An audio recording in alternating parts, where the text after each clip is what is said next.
Hello, everyone. Today, we're gonna talk about language and worldview. You may have asked yourself a number of questions. How do I view the world?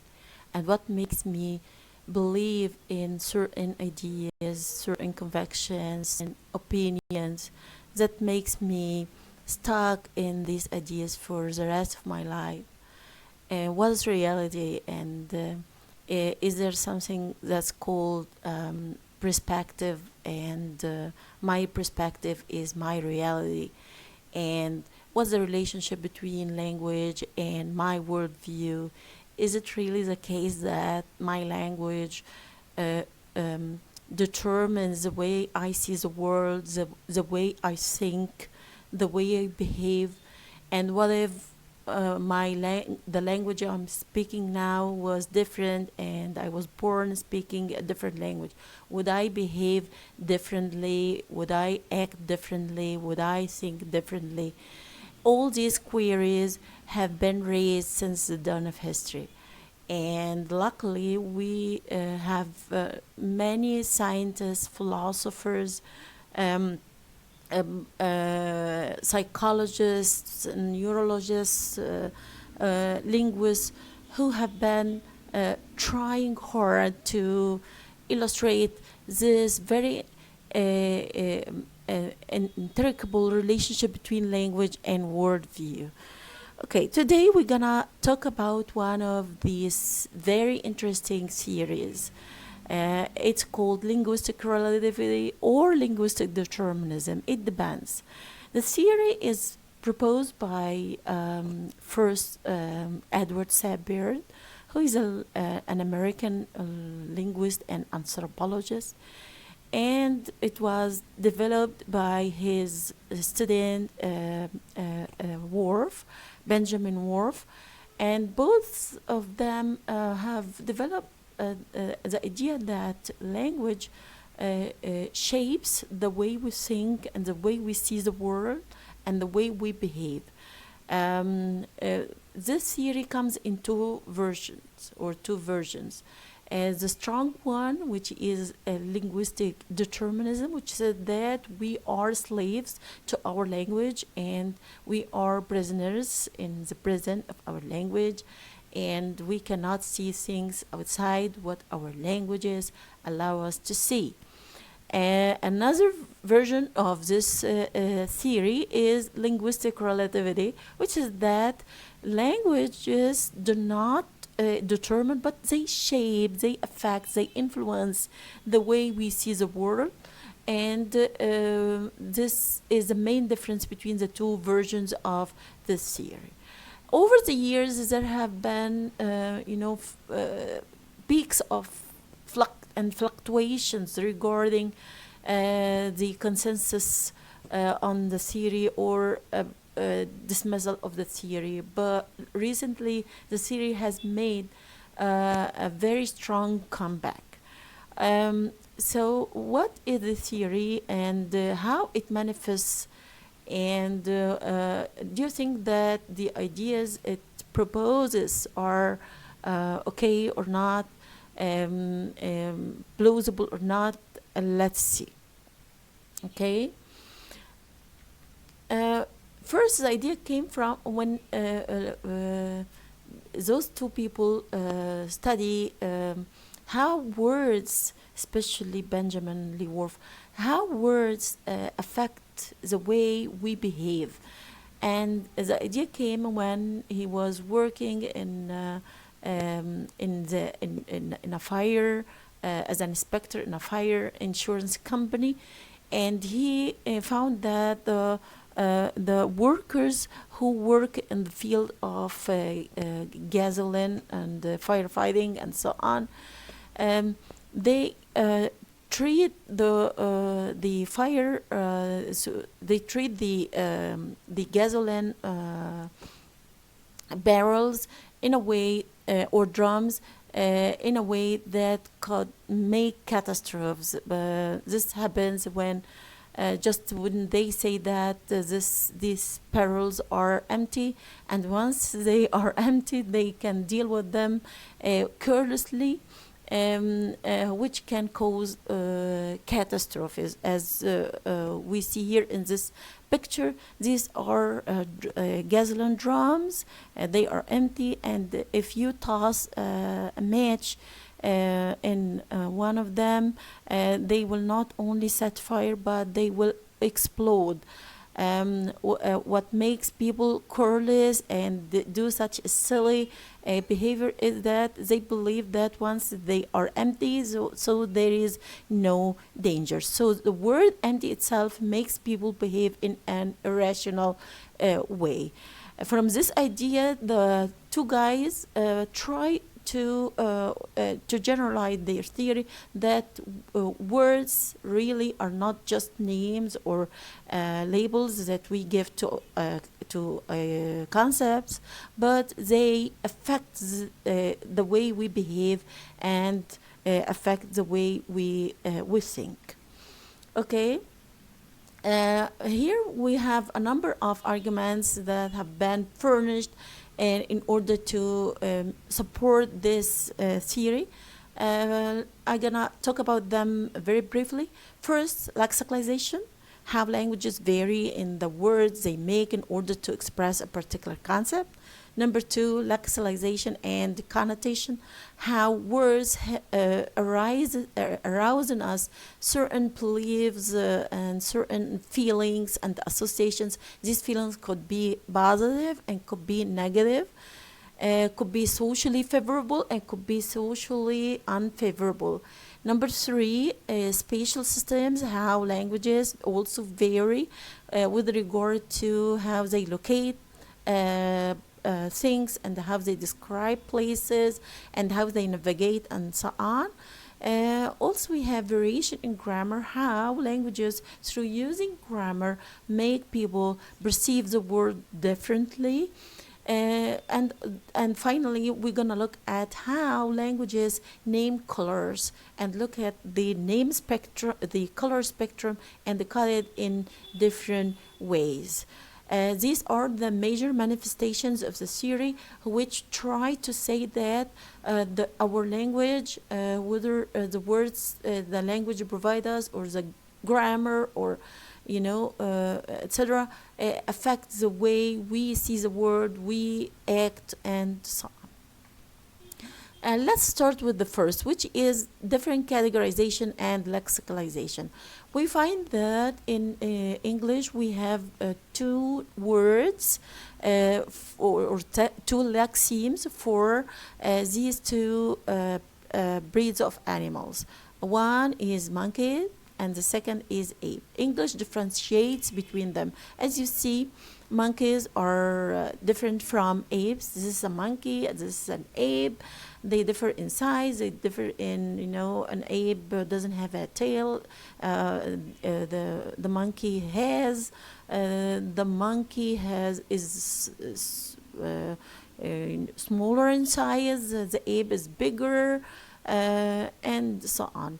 In other languages, there is no such distinction, and the two species or the two animals are given one word. So we conclude from this that language which provide variations and fine distinctions can help its speakers to perceive these distinctions more conveniently.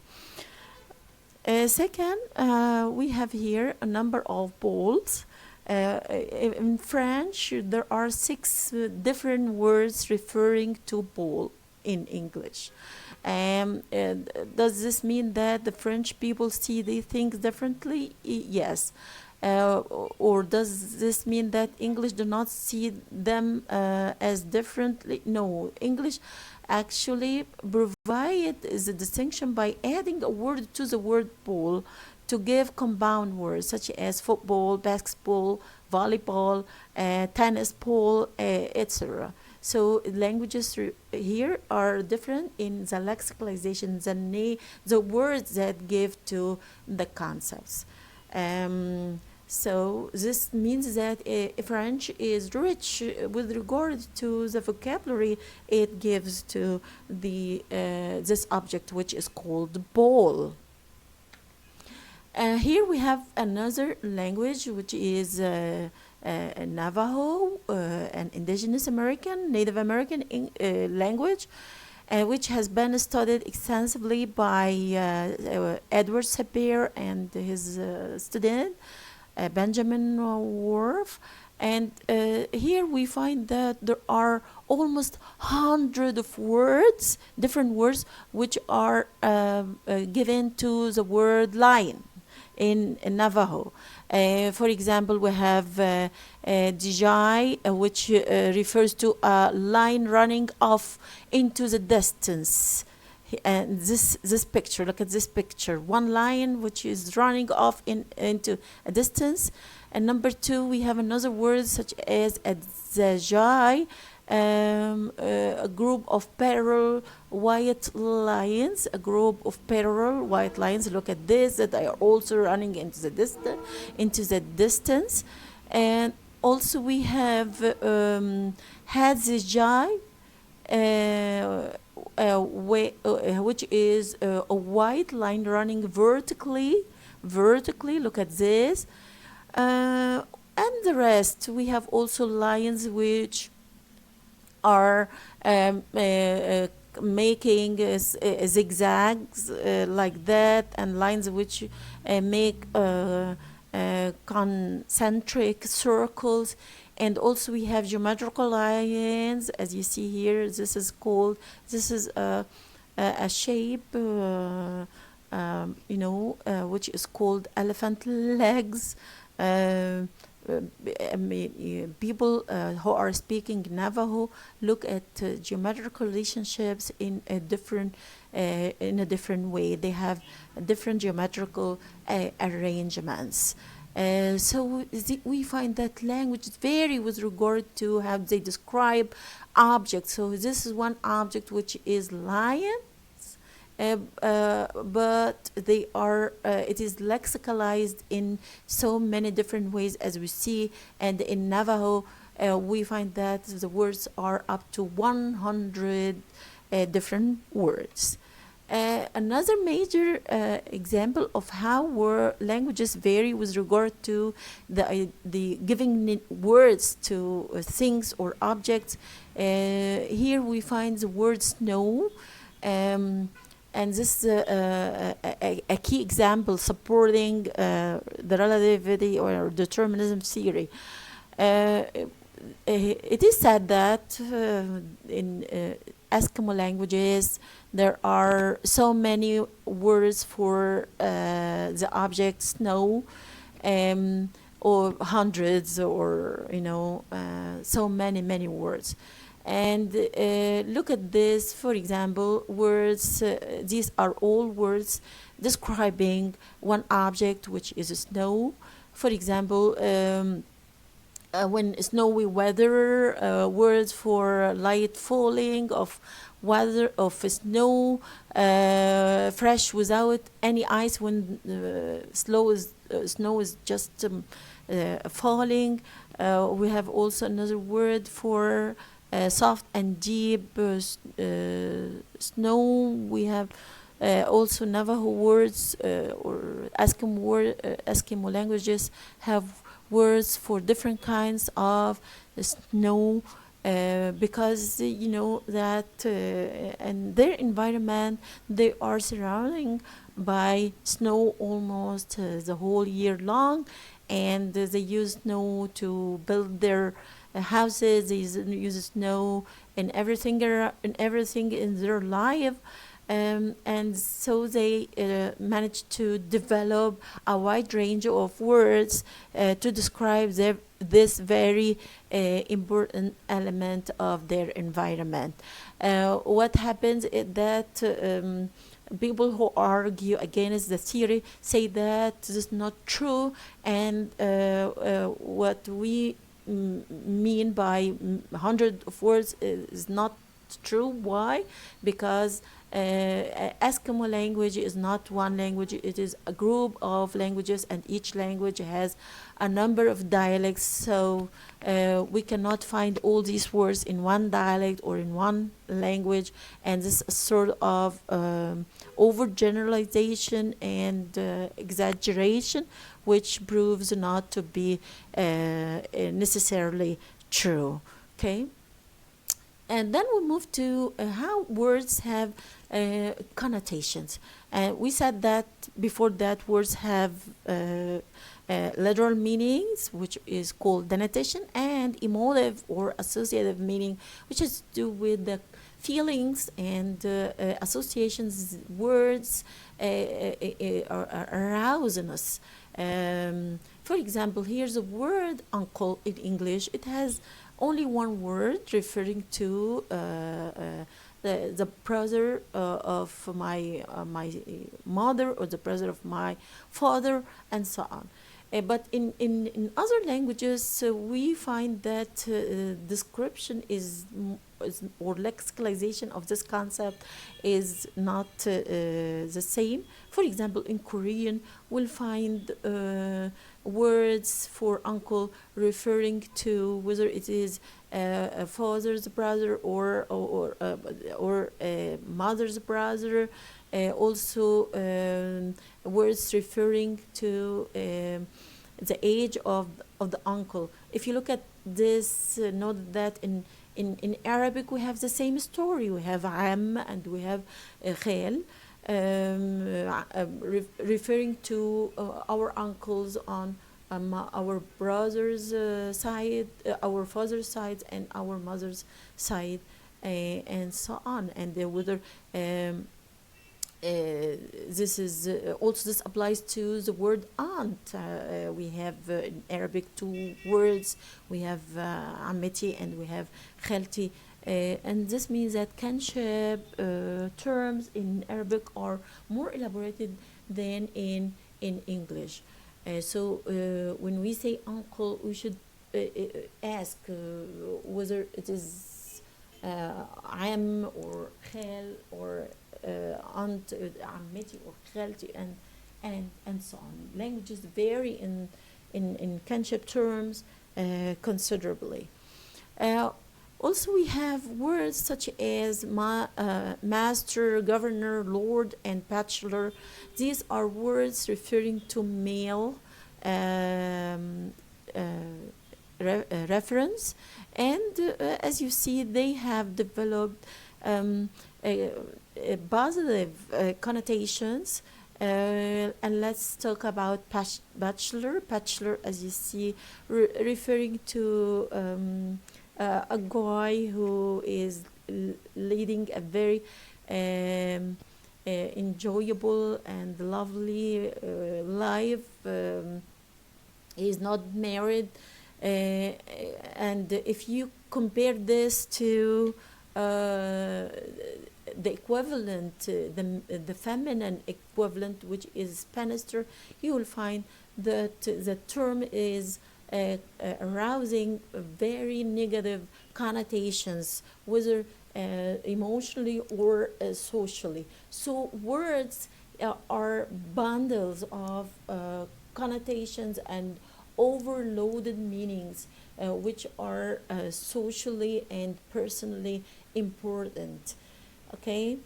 Then we move to another part of how languages vary and affect the way we think and see the world. And here we have the Australian Indigenous native language, which sees the world differently.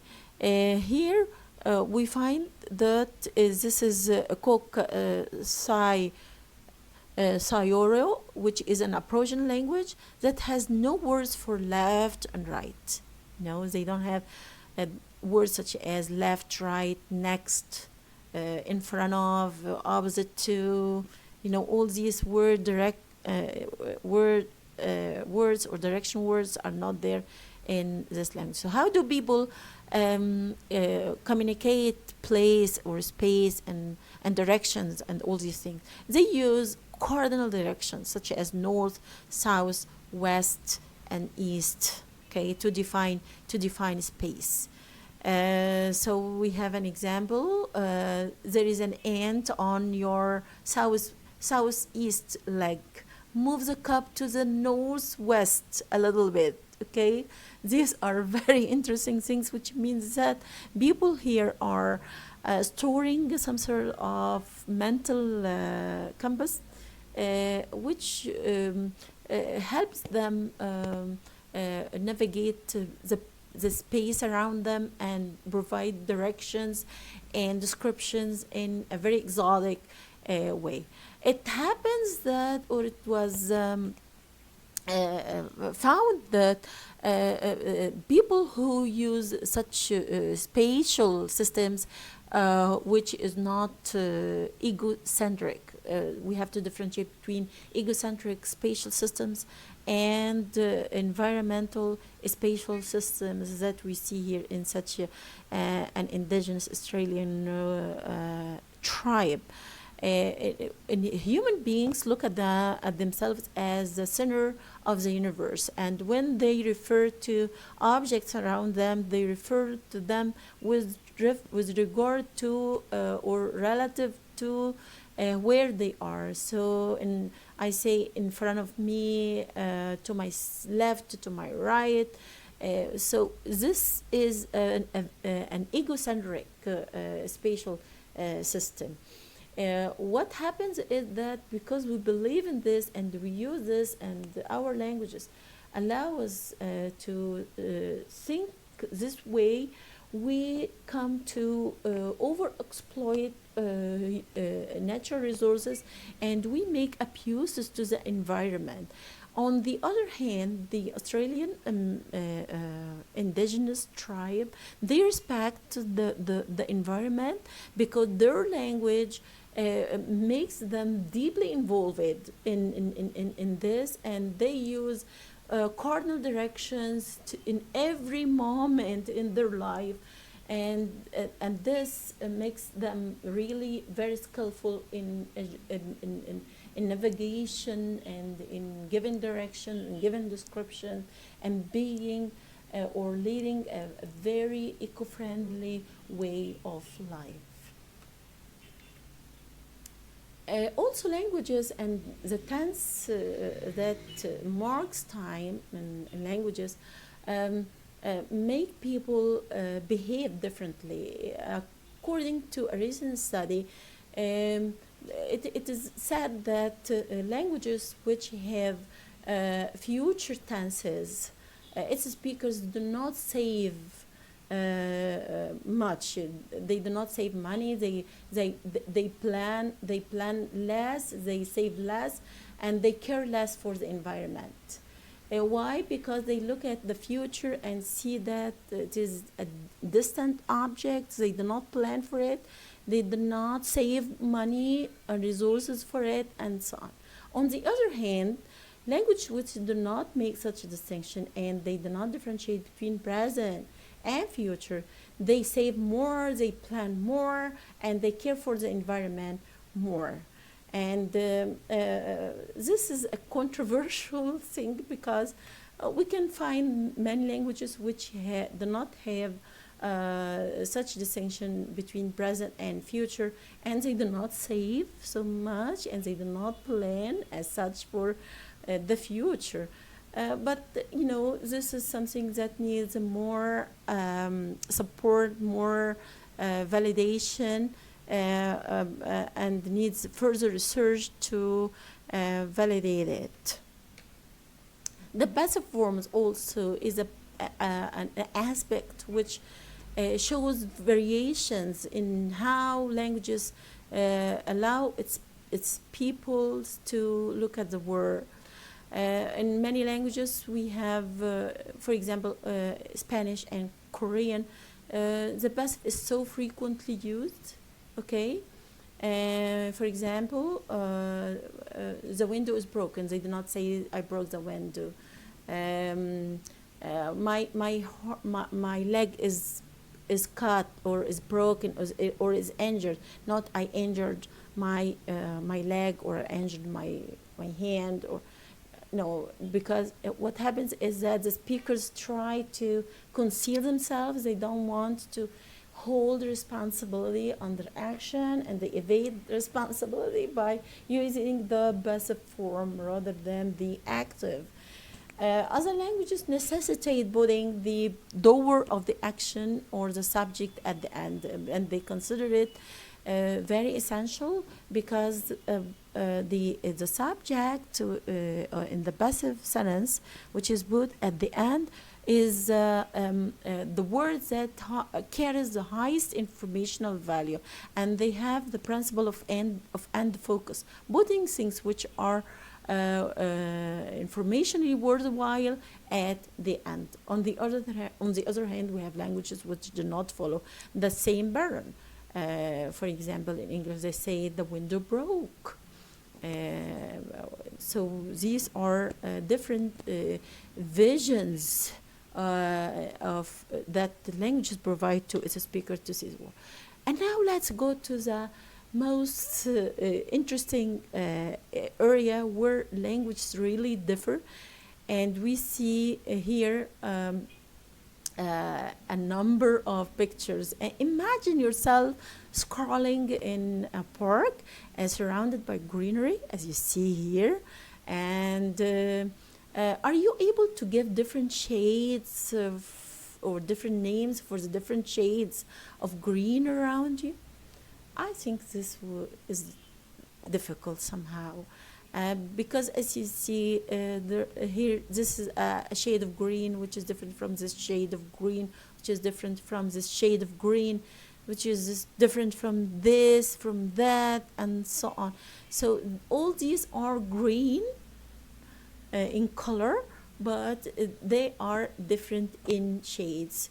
What happens is that languages offer us and maybe also there's something neurological and mental and so on, psychological, that we do not want to fall into the trap of details. So our minds generalize. We know that these are different shades, but we don't care giving them different names. Because if we do that, this will be mentally very costly. It will be very inconvenient to our minds and to our thinking apparatus. So we try to look at what are the similarities rather than the differences. We try to generalize. So we look at all these things and we say, okay, they are all green, although we know that they are different. So here, the same thing. We have this red color, and as you see, it comes in shades. Some people or some languages say that it's only one color, which is red. Other languages try to provide some names for these shades of the color red. The same applies to blue, and here we have different names, but as I told you before, we try to generalize. The idea is that languages divide this spectrum, as you see. Languages divide up the color spectrum differently, and they make color cuts also differently, not necessarily the same. Culture choose from the spectrum and give names to colors in very different and very variant ways and categories. Okay, the idea here, if you look at blue, we'll find in a blue berry we have breeze, we have ivory blue, we have aqua, we have lagoon, turquoise, navy, and so on. We can say that what makes us, some of us quite knowledgeable about color names, maybe because of the occupation and the careers we lead. For example, people who work in fashion industry, and in color industry, in painting industry, and so they will be very preoccupied with colors and with giving names for every shade and so on. And if imagine that you have a can of let's say red paint, and you start dropping color blue drop by drop on it, you will find that um, slowly the color will change, giving different shades: pink, purple, brown, and so on and so forth. Okay.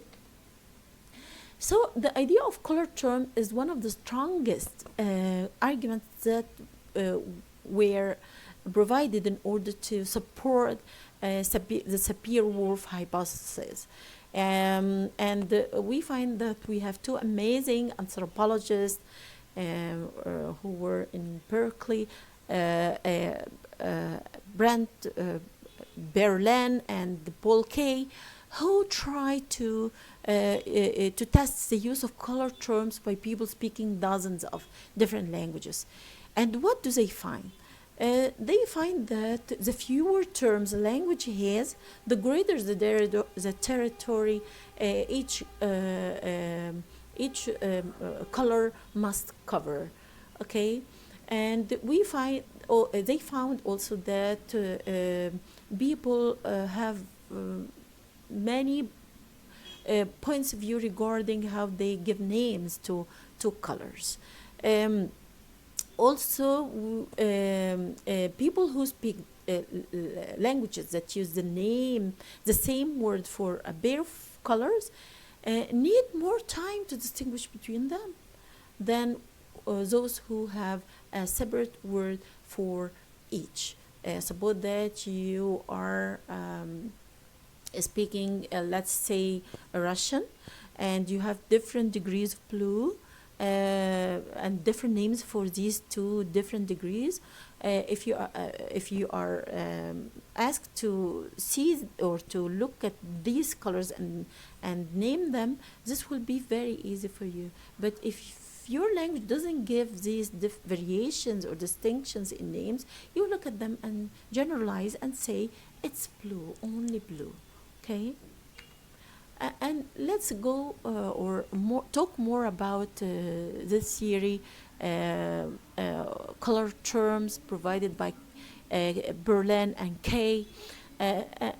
Here we find that every culture, according to the study, develop a language and invent words for colors in the exact order. How does this happen? Here we find a language. Let's look at here. We find language which has only three color terms. Three basic color terms: dark, light, and red. Okay, and this is a type of a language which uses only three color terms. So according to the theory, or according to the findings of Berlin and Kay's study, we have to look at a hierarchy. Languages, there is a hierarchy of color terms, and each language picks or has its own position in this hierarchy. So look at this language. It's a language spoken in Cote d'Ivoire, and it has only three color terms. You can say this is dark or black, and then white, and then red. We can have languages only functioning with two colors, black and white. Does this mean that they do not see the colors in reality? No, they see them and they know them, but their language doesn't give them the names for these colors. And they generalize and say and look at, oh, all the dark colors are given the name black, and all the light colors are given the name white. Okay, so type number one of languages, if a language has only two names for colors, they must be black and white, dark and light. If a language has three, they must be black, white, or dark white and red. Okay, if a color has look at this, if a color has four, they must be black, white, red, or yellow or green. If a language has five color terms, okay, they must be white, black, red, yellow, and green. If a language has six, we add blue. If a language has seven, we add brown. If a language has more than that, we have purple, orange, gray, and pink, and so on. So this is a hierarchy that all languages of the world fit in, and each language picks one of them. It could be two. A language could only use three. It could use 4, 5, 7, 8, 12, 11, 12. And English, for example, has 11 basic colors. Russian has 12 basic colors, and so we have to say that color naming is determined by your experience, your biology, because it has been said that women see more colors, are able to give more names for different shades of colors than men. And biologically speaking, it has been found that women have more color cones in the retina, and the color cones in the retina is about from 4 to 12. On the other hand, men have a fewer number, so it's not surprising to find women being able to provide so many color names. And also, as I told you before, that occupation career can affect people's perception of colors, and people's knowledge, and people's naming of color. People who do or who work in fashion industry, in painting industry, in architecture industry, in graphics industry, filming industry, and all these industries, of course, they develop very sophisticated terminology and vocabulary for colors. Finally, we have to say that it is true that languages affect the way we look at the world and we see things, but we have to say that the world is far too rich to be expressed in a single language. And the controversy over the relativity theory, the linguistic relativity theory, and linguistic determinism theory, this theory, which has been provided and proposed by Sapir and Worf, still fluctuating between consensus and dismissal, but recent studies have revived interest in this theory, and helps it to make a very strong comeback. But regardless of all these things, let's say that the world's really greater than any language, and is too rich to be expressed in any language. And we feel that languages are not really projecting or representing the world as it is, and sometimes language is seen as a barrier towards having a real or not a vision of language, a vision of the world that is real or that's close to reality. But let's say finally that um, okay, let's keep human languages, and unfortunately humanity loses languages at an alarming scale. The world has nowadays up to 9,000 languages, and every 2 weeks language is dying out. And as you know, our languages are our windows to the world, and without these windows we cannot see the world, because languages are the interface between reality and the external physical world, and how we see them, because our worlds are our perspectives, and what we see from the world, what our languages allow us to see from the world, is what the world really means to us. So let's keep our windows to the world open, and save languages and save diversity. Wassalamu alaikum.